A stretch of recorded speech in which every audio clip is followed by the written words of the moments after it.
انصار کا جو گروہ تھا اس میں زیادہ تر زراعت پیشہ حضرات تھے. انہوں نے تعبیر نفل کے بارے میں اپنی الگ رائے کی تھی. رسول اللہ صلی اللہ علیہ وسلم نے اختلاف کیا تھا اور آپ نے اپنی الگ رائے کی تھی. بعد میں اس کے اثرات جب ظاہر ہوئے تو آپ صلی اللہ علیہ وسلم نے اپنی تعبیر تھی، جو اپنی رائے تھی، اختلاف کے نتیجے میں اس پر صحابہ کی رائے کو ترجیح دی. تو اس طرح فقہی جو مکاتب ہیں انہوں نے آداب بھی بیان کیے، اس کی حدود اور قیود بھی بیان کی. آج اختلاف کے نتیجے میں جس طرح ہم نے تمام آداب کو پس پش ڈال دیا ہے اور حدود و قیود پورے طور پر پامال کر دی گئی ہیں، نہ تو یہ اسلام کی تعلیم ہے اور نہ اسلامی معاشرہ ہمیں اس بات کی اجازت دیتا ہے. حال ہی میں وہ جو بہت افسوسناک واقعہ ایک خاندگی زندگی سے متعلق، ایک خانگی امر سے متعلق، ایک گھر کے متعلق، ایک ازدواجی تعلق سے متعلق جو ہمارے سامنے آیا، اس میں سوشل میڈیا کا ایک بہت بڑا کردار رہا. ایک خاتون نے جس طرح ایک خانگی زندگی کے جو مظاہر تھے ان کو سامنے وہ لے کر آئی اور پھر اس کے بعد سوشل میڈیا پر اس واقعے کو جس طرح بنیاد بنایا گیا تو اس کے نتائج اور محرکات ہمارے سامنے آتے رہے. تو اختلاف ضرور ہونا چاہیے لیکن اس کے لیے آداب کو بھی ملحوظ رکھنا چاہیے اور شریعت نے جو تعبیر ہمیں دی ہے اسے بھی ملحوظ رکھنا چاہیے. اور سب سے بڑا حوالہ ہمارے نزدیک رسول اللہ صلی اللہ علیہ وسلم کی ذات گرامی ہے. آپ صلی اللہ علیہ وسلم کی حیات طیبہ ہمارے لیے مینارہ نور بھی ہے اور رشد و ہدایت کا سرچشمہ ہے. اس سے ہم تا ابد مستنیر بھی ہو سکتے ہیں اور ہدایت بھی لے سکتے ہیں. آج بھی اختلاف کے اس دور میں رسول اللہ صلی اللہ علیہ وسلم کی ذات گرامی ہی ہمارے لیے مرجع بھی ہے، مبدا بھی ہے اور منتہا بھی ہے. وہاں علیہ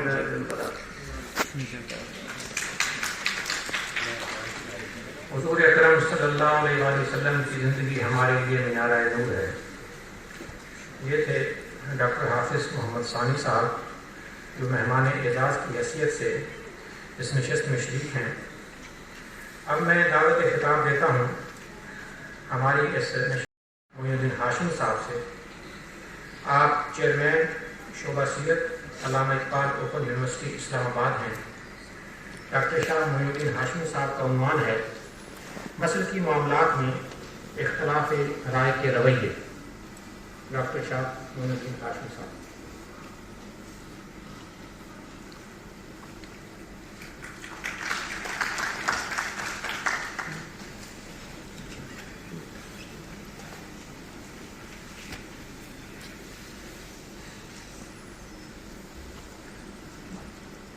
السلام علیکم ورحمۃ اللہ وبرکاتہ. الحمد للہ والصلاۃ والسلام علی رسول اللہ.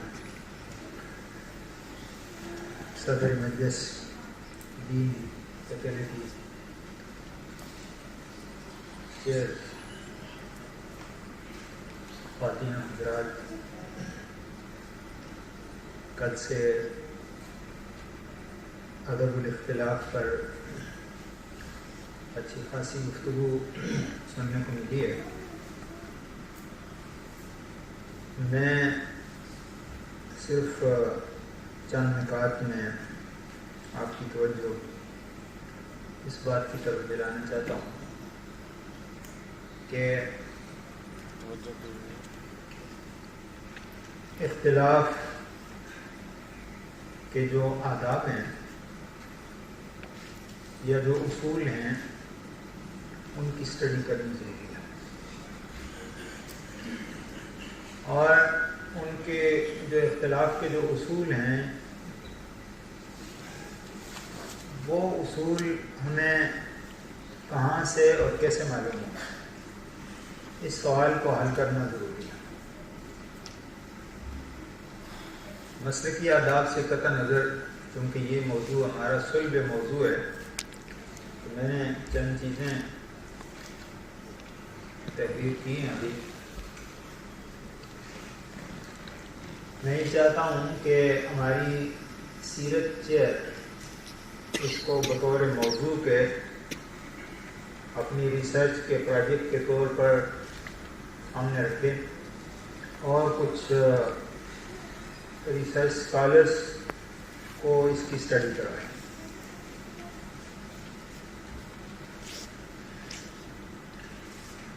یہ اصول ادب الاختلاف کے اصول کیسے معلوم ہوں گے؟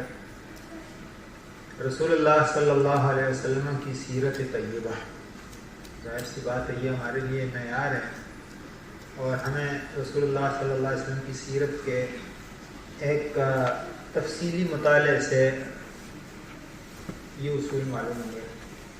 اور اس کے ساتھ جو دوسری چیز ہے جو میں یہ سمجھتا ہوں کہ مطالعہ سیرت سے بھی زیادہ ضروری ہے، وہ حیات الصحابہ ہے، کہ رسول اللہ صلی اللہ علیہ وسلم کے جو اولین مخاطبین تھے، وہ سوسائٹی جس میں رسول اللہ صلی اللہ علیہ وسلم نے زندگی گزاری اور جو ڈیلنگز ہوئیں آپ صلی اللہ علیہ وسلم کے ساتھ اور آپ صلی اللہ علیہ وسلم کے سامنے، اور ان معاملات اور ڈیلنگز میں اللہ کے رسول صلی اللہ علیہ وسلم نے ان کو ان کے درمیان فیصلے بھی فرمائے، اور ان صحابہ کرام نے آپس کے اندر بھی ان اختلافات کو حل کیا۔ تو اس اسٹڈی سے ہمیں وہ اصول اور آداب معلوم ہوں گے کہ جو اختلاف کے اصل اصول اور آداب ہیں، اور ہمیں یہ معلوم بھی ہوگا کہ اختلاف کی نوعیتیں کیا ہیں۔ سوشل ایشوز پہ اختلاف ہوتا ہے، اور کچھ اختلاف ایسا ہوتا ہے کہ جو ہمارے رسوم و رواج کا اختلاف ہے، کچھ اختلاف ایسا ہوتا ہے جو ابھی فقہی جو استنباط کے اصولوں کے وجہ سے اختلاف پیدا ہو جاتا ہے، اور یعنی اختلاف کی مختلف نوعیتیں، پہلے تو ان نوعیتوں کو واضح کیا جائے اور پھر اس کے بعد اس اسٹڈی سے اختلاف کے اصولوں کو سامنے لایا جائے۔ خود صحابہ کرام رضوان اللہ تعالیٰ علیہم اجمعین کے دور میں اور حضور علیہ الصلوۃ والسلام کے فوراً بعد سینئر صحابہ کے دور میں کئی منسوخ چیزوں میں بھی اختلاف ہوا۔ عام طور پہ یہ اس کو سمجھنے کی ضرورت ہے کہ جہاں چیزیں منسوخ ہیں وہاں اختلاف کی گنجائش نہیں ہوتی، ایسی بات نہیں ہے، بلکہ نص کی فہم میں اختلاف پیدا ہونا بھی ایک فطری امر ہے، اور بہت سارے صحابہ نے ایک نص کو ایک طریقے سے سمجھا، دوسرے صحابہ نے دوسرے طریقے سے سمجھا، بعض نے ایک چیز کو کہا کہ یہ نص فلاں نص کی ناسخ ہے، اور بعض دوسرے صحابہ نے کئی روایتیں حضرت عائشہ رضی اللہ تعالیٰ عنہ سے ہیں کہ انہوں نے دونوں نصوص کی ایسی تعبیر کی کہ دونوں برمال اور محکم نظر آنے لگی۔ تو اس ساری اسٹڈی کے لیے یہ ضروری ہے کہ ہم رسول اللہ صلی اللہ علیہ وسلم کی سیرت کا مطالعہ کریں۔ میں مثال کے لیے بس 2-3 واقعات ذکر کروں گا، اس کے بعد میں پھر آپ سے اجازت لوں گا۔ ایک مشہور واقعہ ہے، بخاری و مسلم میں یہ روایت ہے کہ ایک صحابی نے بہت طویل نماز پڑھاتے تھے، اور اس کے بعد پھر اس طویل نماز کی وجہ سے بہت سارے لوگ اس سے ان کے پیچھے نماز پڑھنے میں مشکل محسوس کرتے تھے، تو بعض یا ایک آدھ صحابی نے ایسے بھی کیا کہ اپنی نماز پڑھ لی، اور جا کر حضور صلی اللہ علیہ وسلم کی خدمت میں ان کی شکایت کی کہ یہ بہت طویل نماز پڑھتے ہیں، تو اس لیے ہم ان کا ساتھ نہیں دے سکتے۔ تو آپ صلی اللہ علیہ وسلم نے یہ حکم صادر فرمایا اور یہ ارشاد فرمایا کہ جب تم میں سے کوئی آدمی نماز پڑھائے تو ہلکی نماز پڑھائے، اور ساتھ ہی یہ بھی اس کی ایک ریزن بھی دی کہ اس لیے کہ بیچ میں کوئی ضعیف ہوتے ہیں، سقیم ہوتے ہیں اور حاجت مند ہوتے ہیں جنہوں نے کہیں جانا ہوتا ہے، اور پھر ساتھ مزید یہ بھی ارشاد فرما دیا کہ اور گنجائش بھی دے دی کہ جب اکیلے ہوں تو طویل نماز پڑھنے میں کوئی حرج نہیں۔ اب یہ اختلاف پیدا ہوا 2 صحابہ کا کسی عمل کی وجہ سے، اور اس اختلاف کو حل کیا جناب رسول اللہ صلی اللہ علیہ وسلم نے۔ تو اس سے ایک اصول سامنے آیا کہ جو اصول پہلے سے موجود ہے وہ اصول یہ ہے کہ اعتدال، عدم حرج اور تیسیر کو اصول ملا.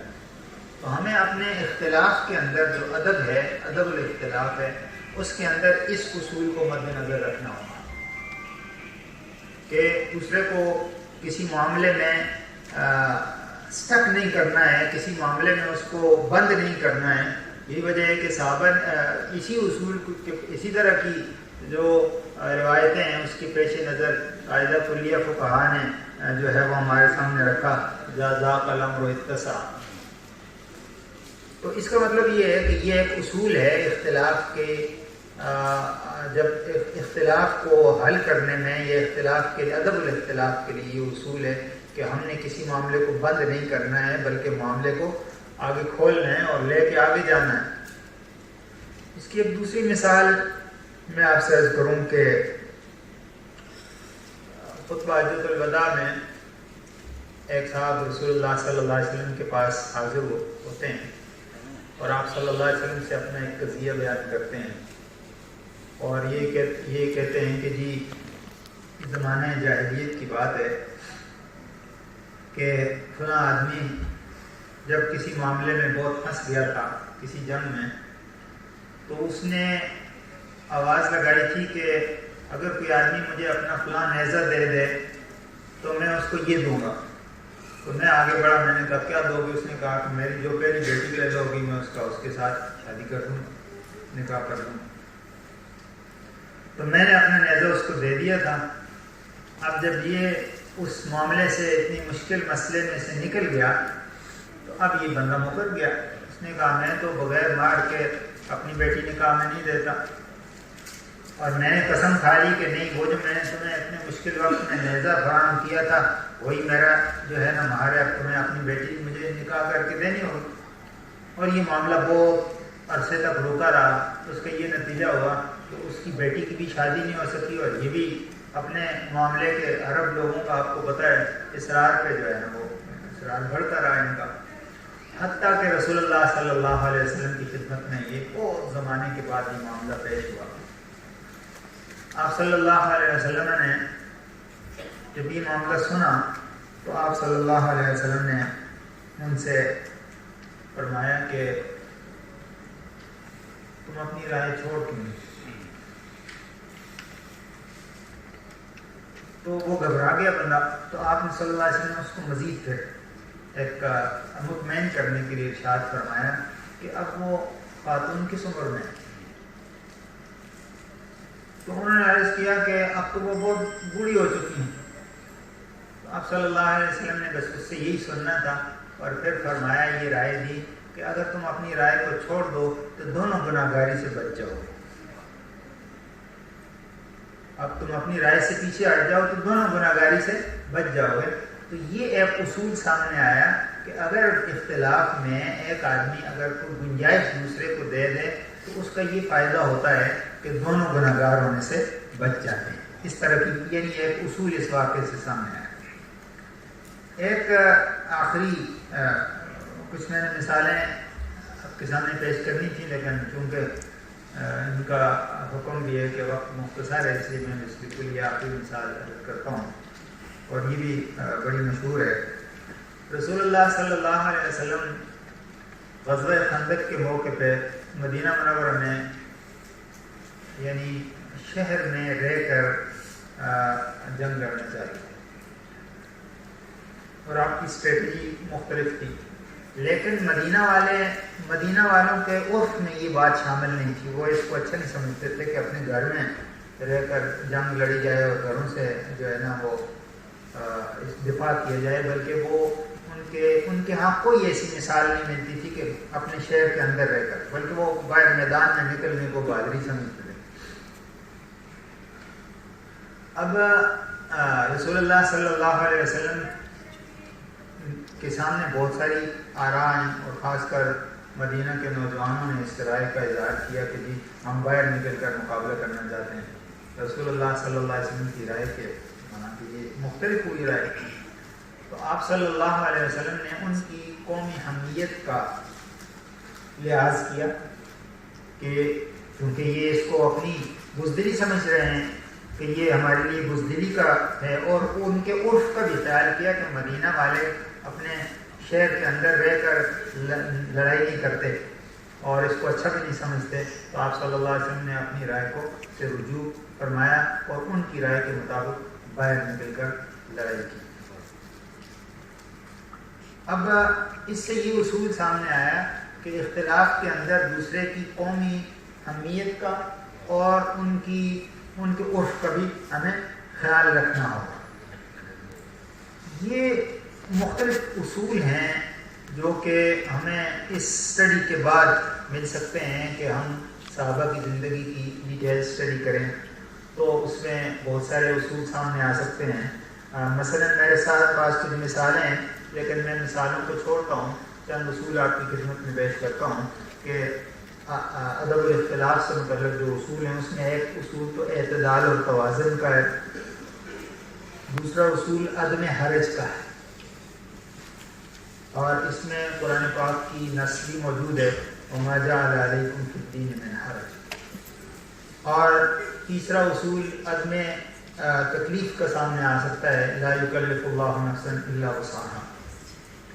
چوتھا اصول جو ہے وہ قانون اور دستور کی بالادستی کا اختلاف کے اندر سامنے ہے، اور پانچواں اصول سہولت اور کشادگی یا یسر کا اختلاف کے اندر ہمیں سامنے رکھنا ہوگا، اور اس پر بھی رسول اللہ صلی اللہ علیہ وسلم کا عمل مبارک ہمیں معلوم ہے کہ آپ صلی اللہ علیہ وسلم کو جب دو چیزوں کا اختیار کیا گیا تو آپ نے ہمیشہ آسانی کو اختیار فرمایا جبکہ وہ گناہ نہ ہو۔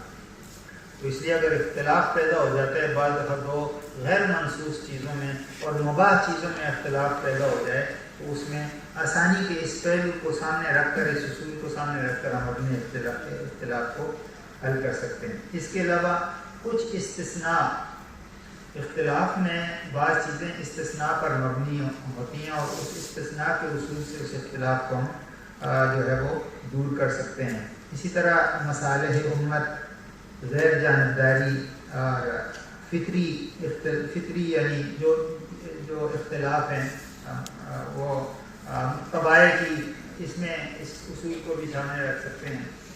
اور ایک جو اصول اختلاف کا ہونا چاہیے وہ تذکیر و اصلاح ہے کہ اختلاف میں اگر مقصد تذکیر و اصلاح ہے تو پھر تو وہ یہ جائز ہے، اس کی بنیاد پر اگر کوئی اختلاف ہے تو پھر ٹھیک ہے۔ اور اس کے علاوہ طلب حق اور ثواب کے لیے جو ہے اختلاف کیا جا سکتا ہے، اور یہ جو وہ اصول ہیں جن کے پیچھے، ہر ایک اصول کے پیچھے آپ کو کئی صحابہ کی مثالیں جو ہے وہ مل سکتی ہیں، لیکن یہ اس صورت میں ممکن ہوگا کہ ہم ایک دو اپنے اسکالرس سے اس کی اسٹڈی کروائیں جو پوری تفصیلی ایک مطالعہ کریں سیرت کا اور حیات الصحابہ کا، اور ایسی مثالیں جمع کریں اور اختلاف کی نوعیتوں کو الگ الگ واضح کریں، اور پھر اس کے بعد ان اصولوں کو سامنے لے کے آئیں۔ تو میرے خیال میں اس پہ ایک بڑی مفید اور فروٹفل ایک چیز سامنے آئے گی جس کی روشنی میں ہم پھر آگے بڑھنے کے قابل ہو سکیں گے۔ میں اس پر اکتفا کرتا ہوں اور آپ سب کا شکر گزار ہوں۔ صلی اللہ علیہ وسلم۔ بہت شکریہ ڈاکٹر صاحب۔ میں حاضرین کا بھی شکریہ ادا کرتا ہوں کہ بڑی توجہ اور انہماک کے ساتھ مقررین سے گفتگو سن رہے ہیں۔ اب ہمارا یہ سیشن اختتامی مراحل کی طرف تیزی کے ساتھ بڑھ رہا ہے۔ ڈاکٹر شہناز غازی صاحبہ، ڈائریکٹر سیرت چیئر جامعہ کراچی اور ریاست کے قوانین،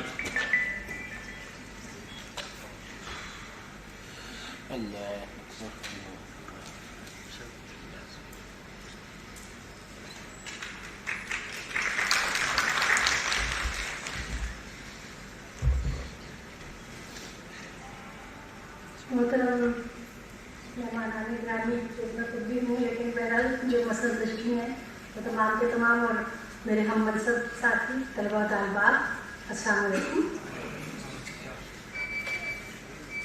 کل سے جو سیکھا ہم نے، جو ٹاپک تھا اختلاف کے آداب، تو میں نے یہ کیا کہ لکھنا شروع کیا جو